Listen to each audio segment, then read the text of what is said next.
but there was no, this was just, it was just this. So I took a snapshot yesterday of where it's at.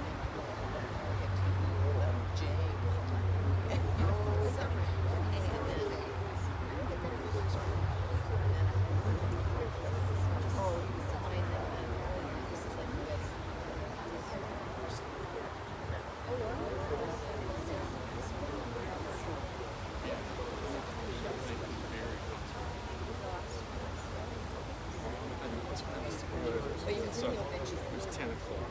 Yeah. Well, you know what? I didn't know that. I just Because it was Tracy.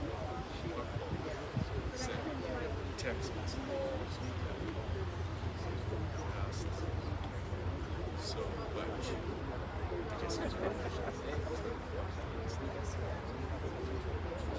what day? Maybe it did say Thursday.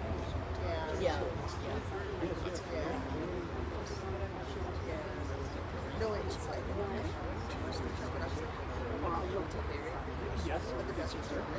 Yeah, because I had sent parts of it. Because I'm Oh, are you? well, it's a house I was renting. Oh. So 1992. Yeah, it was 19. Yeah. there was a couple of ads. So Yeah, and then now area. So That's perfect. So I two blocks to get left. oh, okay, yeah, So that, it's yeah. quick access there. Yeah. But Yeah, they actually need to. last year's white Oh. constructed. So yeah, so I Yeah. Yeah, that's just too bad. And they didn't, I don't think it's constructed the roads right. It's like, you know, like, why they ever. Let's see. It's just yeah. Massive expansion. But even it's in the subsection. way back when, if you think, yeah, you think that they would have that square. This is But you Such a lot of see or cut and I actually asked the bridge to keep going. yeah, so she, I like, said, like, In park and taxi Charles expansion to that corner that he bends off to from that area there's a million houses out there. It's unbelievable. it's just it's and then I put 4 years ago. well, And it's I just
families were?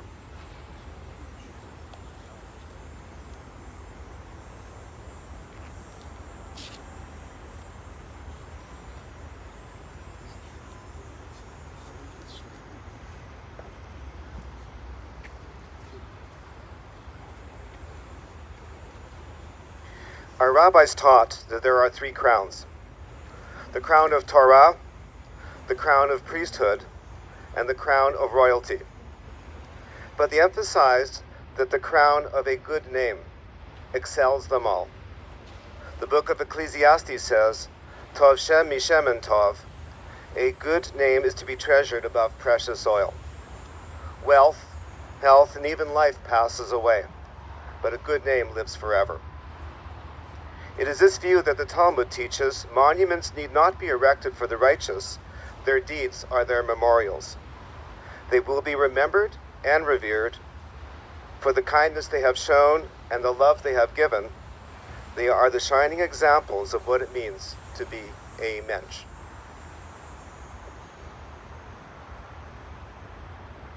From Psalm 121. Esainai El Ha'arim Me'ayin Yavo Ezri Me'em Adonai Ose Shamayim Ve'aretz. A song for ascents. I turn my eyes to the mountains, from where will my help come? My help comes from Adonai, maker of heaven and earth. God will not let your foot give way. Your guardian will not slumber. See, the guardian of Israel neither slumbers nor weeps. Adonai is your guardian. Adonai is your protection at your right hand. By day the sun will not strike you, nor the moon by night. Adonai will guard you from all harm. God will guard your life. Adonai will guard your going and coming, now and forever. Shalom, my name is Rabbi Alan Finkel, and I am honored to lead the service on behalf of the Rubin family as we honor the passing of Charles Rubin, the son of Samuel Rubin and Yetta Rubin, nee Dodek, nee son Shaya, ben Shimon V'Yetta, who left us peacefully this past Sunday morning, July 31st, 2022, which we will mark on the Hebrew calendar as the 3rd day of Av, 5782, at the age of 89. Charles, who is known to so many of us as Chuck or Charlie, was predeceased by his parents Sam and Yetta, as well as his brother Max and his wife Blanche, his sister Annette Rubin, as well as his sister Dorothy Levine and her husband Morris. He is survived by his beloved wife of 57 years, Nada, and his 4 children, his daughter Benay Rubin, his son Gregory, and his partner Jenny Brown, his daughter Lori, and his son Adam and his partner Sarah Schwan. And through his children, he is survived by yet another generation, his 7 grandchildren, Chelsea, Sydney, Samantha, Jenna, Jeremy, Robin, and Bryn. And he also leaves behind his niece Marcia Levine, and the family asked me to make special mention of Cliff, who became an unofficial son of Chuck and Nada in his teens, and a new brother to their 4 children. And of course, he leaves behind so many close friends, both in Winnipeg and at his lake life, colleagues from his professional life, and so many others, and the Jewish and broader community who he touched because of his good works. As a volunteer, offering his time, his expertise, and his leadership, and through acts of quiet philanthropy, helping out in quiet ways where he could.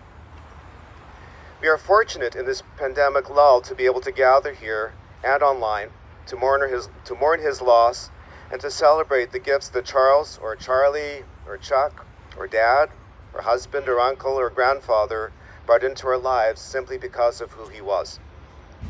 Charlie's physical journey into this world comes to completion here today, but it is also a day that he knew was coming. In recent years, he had mobility issues, but his health worsened in June when he found out that he had an advanced cancer that would lead quickly to palliative care, and to this very day. He and his family found this to be a blessing, this known but prolonged period giving everyone in the family the opportunity to say everything that had to be said, and for Charles to do the same as well.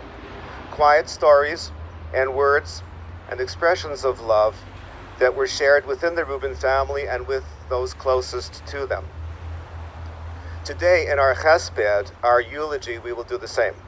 This is the time, while we are still in Charlie's presence, for us to start to share the story of his life and for us to tell our stories about him so that we all come to appreciate that Chuck has left not only a mark on all those who knew him, but how he in turn made a mark in the world.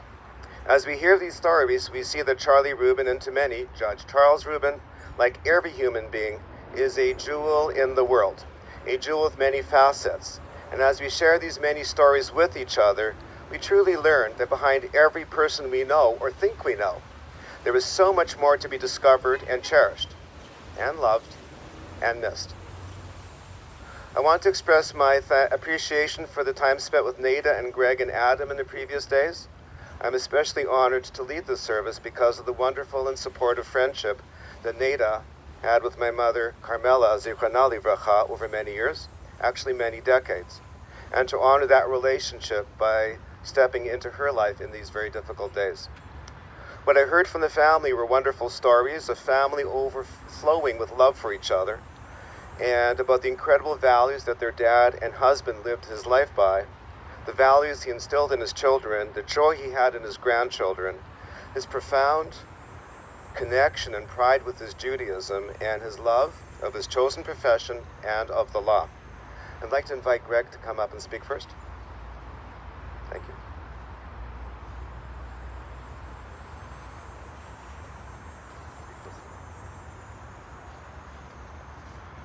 Rabbi Finkel, pallbearers, and honorary pallbearers, friends and family, thank you for joining us today. We gathered today to mourn and grieve the loss of someone who is so loved so clearly by all of us here.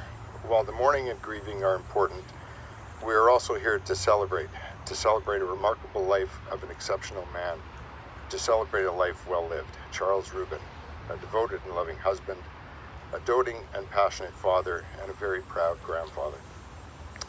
Thinking back on Dad's years, he was passionate about many things and had many hobbies, but his real love fell into three categories: his love of his family and his friends, his love of the law and the greater community at large, and his love of the cottage and the outdoors. Charles Nathan Rubin, Chuck to many, Charlie to others, was born in October 1932 in Fort William, Ontario, modern-day Thunder Bay to Dad. It was always Fort William. The son of immigrants who migrated from Poland seeking a better life, he grew up in a very modest home with limited means. His father was a cattle farmer, and his mother was as tough as nails mom. Having been born in the middle of the Great Depression to hardworking immigrants with limited means taught Dad a lot. He learned grit and determination at a young age, traits that benefited him greatly in his career and life. He also learned from a young age the importance of a strong work ethic. As a result of his upbringing, we would come to discover that he never took anything for granted. We also came to discover that he never threw anything out. I mean that literally. When our new home in Tuxedo was being built in the 70s, Dad owned 2 apartment buildings that the family stayed in for a few months while the house was being finished. A while later, he sold the buildings and he took all of the solid oak doors to the lake, where they stayed for the next 30 years in case he ever needed one. They fit in great next to the 30 fishing rods and 300 canoes that he bought because he got a volume discount. Thankfully, he sold most of them and we only had 4 left that fit next to the boat, 2 motorcycles, 4 full-size tractors, and multiple lawnmowers. After graduation from Fort William Collegiate in 1951, Dad went on to attend the Faculty of Arts at the University of Manitoba, the first and only member of his family to attend university. During that time, he played football as a linebacker, of course, for the university football team. Ironically, it was not as a result of a love for the game, rather playing football entitled him to the free meal program while he was living on campus. Having graduated as the senior stick in the Faculty of Arts, Dad went on to attend law school and graduated in 1957. He went on to practice law at Newman & McLean, a prominent Winnipeg law firm at the time. But it appears that his passion for the law had some competition. As passionate as he was about the law, he was quickly developing another passion, a passion for his legal secretary. He would go on to marry his secretary and be devoted to her for 57 years. Mom, Dad adored you. He cherished you. You were his everything. We saw it growing up, and what became obvious towards the end of his life was what may not have been so obvious in earlier years, and that was that you were his crutch and his rock and his foundation, and you kept him grounded. As his illness started to take its toll, we watched as you cared for him, and he couldn't be away from you and wanted you by his side all the time. I remember one time when we were kids at the dinner table, and Dad was telling us about a case where he had to rule on a pornography charge against a local movie theater for showing an X-rated film. He had to go watch the movie and then make his ruling. The next night, Dad went to the movie. When he came home, I asked him how it went. He looked at me and he said, "Terrible. I had the Crown on one side and the defense on the other, so I couldn't make any jokes, and nobody offered me popcorn." Our mother said, "I remember when I was a teenager, you weren't allowed to show a man and a woman in bed together if he was bare-chested." A couple of days later, the Free Press published a story about the case and his ruling. It included a quote of his wise words. "When I was a kid growing up, I remembered you weren't allowed to show a man and a woman in bed together if he wasn't wearing a shirt." The words were familiar. In his 89 years of life, Dad never sent a single fax, text, or message. He did, however, send one and only one email. In the final days before he retired from the bench, he clearly mustered up all of his technological strength to send his first and what would be his only email at the age of 75. There can be no doubt that his assistant showed him how to use the address field, and while riddled with typos and grammatical errors and poor punctuation, he managed to send his only email, and it was to Mom, and it read, "Thank you for my life." In his final days, he kept saying over and over how the best thing that ever happened in his life was his mom and his family. Having built their life together, Mom and Dad raised 4 children and built incredible friendships. In the early 80s, our family expanded with the introduction of Cliff, who had been like a brother to us and a son to Mom and Dad.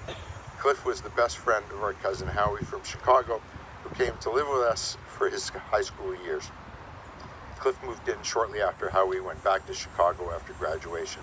He was also my first roommate. Cliff, we can't thank you enough for all you've done for Mom and Dad over the years. You're like Batman to our parents. Cliff was, and still is, on speed dial. Has his own link on their computer so that he can be summoned quickly whenever they need technical assistance, which happened at least twice a week for the last 25 years. Cliff, you're a real mensch. Mom and Dad were fortunate to have so many wonderful lifelong friends. They traveled often and with close friends and saw much of the world together. Friendships mean everything to Mom and Dad. We're grateful for all of you here today and those watching online. Benet fondly remembers an event about Dad when we were little kids in the 60s. It was Halloween and a snowstorm. It was too deep for us to be able to go out, so Dad put Benet under one arm and me under the other and carried us door to door so we wouldn't miss Halloween candy.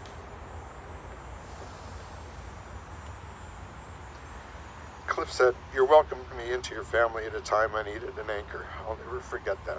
I will always be grateful." But then I got to see firsthand what kind of a person you are. You taught me, you showed me what it was like to be an ethical person.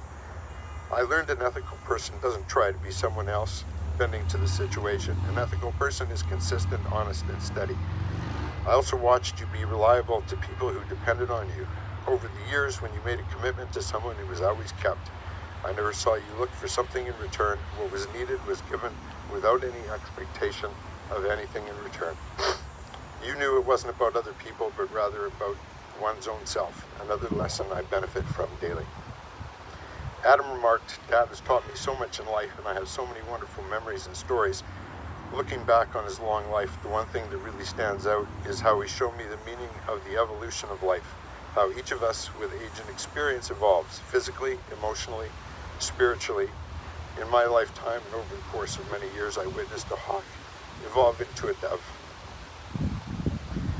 Dad's other love was the law and the greater community at large. For over 50 years, Dad dedicated his life to the legal profession as a lawyer, lecturer, mentor, and a judge. In April 2007, he stepped down, having served nearly 33 years on the bench as a judge of the Provincial Court of Manitoba. At the time of his retirement, he was one of the longest-serving judges in the history of the court. Prior to his permanent appointment to the bench in 1975, he spent 9 years as a part-time judge in the northern communities of Manitoba, bringing his total judicial tenure to almost 42 years. During his time on the bench and the 17 years he practiced law before his appointment, he served the legal profession and the province with the utmost dedication, integrity, and loyalty. I remember as a kid he asked me if I wanted to go up north with him on one of his circuits. It was my first time in a float plane. We got up the first morning. I thought we were going to the courthouse, but Dad and the Crown and the defense were wearing fishing gear. When I asked what was happening, he told me that they had discussed all the cases on the flight up to save time and that the fishing was going to be awesome. Chuck always found a way to combine his passions. I'd like to share a story provided to the family by one of the young lawyers Dad mentored early in his career. He said, "Your dad was one tough SOB as a lawyer. One time while he was acting as a part-time prosecutor up north, a defendant made a derogatory anti-Semitic remark to him in the middle of the trial. Without skipping a beat and without any deference to the presiding judge, your dad turned to this person's defense lawyer, raising his index finger, and said, 'If you and your client don't change your attitude right now, the two of you are going to be leaving here in wheelchairs.'" That was our dad. During his tenure on the bench, he was deeply respected by Crown and defense counsel alike as an astute jurist who garnered a reputation as tough but fair. A reputation he held for near 33 years he sat on the bench. He presided over and authored numerous commissions of inquiry who benefited from his knowledge and experience. One of his more notable ones involved school bus safety protocols. Part of his findings for that commission included recommendations for improved safety due to the accidental death of children. His recommendations were not only implemented across the province, but much of the country. The next time you see a school bus with its lights flashing, you may take notice of the stop sign that pops out on the side, or the swing arm in front of the bus so the kids can't walk where they can't be seen by the driver. Think of Chuck, those were his recommendations. One of Dad's work colleagues, who was appointed to the bench the very same day and became lifelong friends, shared this. "Charlie and I met while I was prosecuting one of his clients. That was the start of our friendship. We both became full-time judges on the same day and worked together for over 30 years on the bench. I observed the way Charlie practiced law, adored and raised his family, and always found time to contribute to the Yiddish community as well as the greater community at large. Working alongside Charlie on the bench, I found him to be grounded in the law, but driven and devoted to justice. He was always very street smart, and he never lost sight of the forest for the trees. He was always aware of the effects his decisions would have on people, as well as the importance of how the message was delivered. No grandstanding, no abuse of position, just a clear and balanced conveyance of what he felt was appropriate. Thank you for those meaningful words, Howie Collerman." As a result, when he retired, he did so with the respect of both the bench and the bar. There was the time many years ago, Dad also had colorful moments on the bench, many of which were reported in the local press. Many years ago, he sentenced a little old lady, a grandmother, to the rest of the day locked up in the remand center for stealing a chocolate bar when she had over $200 cash in her wallet. And of course, the infamous story of Dad trying to show accommodation and understanding to a French-speaking gentleman who appeared before him for sentencing. With limited knowledge of the French language, Dad sentenced this poor fellow to 50 years instead of 5, causing him to nearly pass out in the courtroom. Dad was a model of integrity and modesty. He dedicated his professional life to justice, fairness, and the rule of law. His modesty and humility were evident at his retirement reception with the court when he concluded with these words, "It has been an honor and a privilege to serve the people of Manitoba." While sitting on the bench, Dad was involved in countless charitable organizations over the years, including serving as president of the Kinsman Club of Manitoba, board member of the Society of Crippled Children and Adults, as it was then called, president of the Zedek Synagogue, and chairman of the Addictions Foundation of Manitoba. He was also actively involved in the formation of the Winnipeg Jazz Festival and volunteered for many years. He was also the chairman of the Jewish Federation of Manitoba in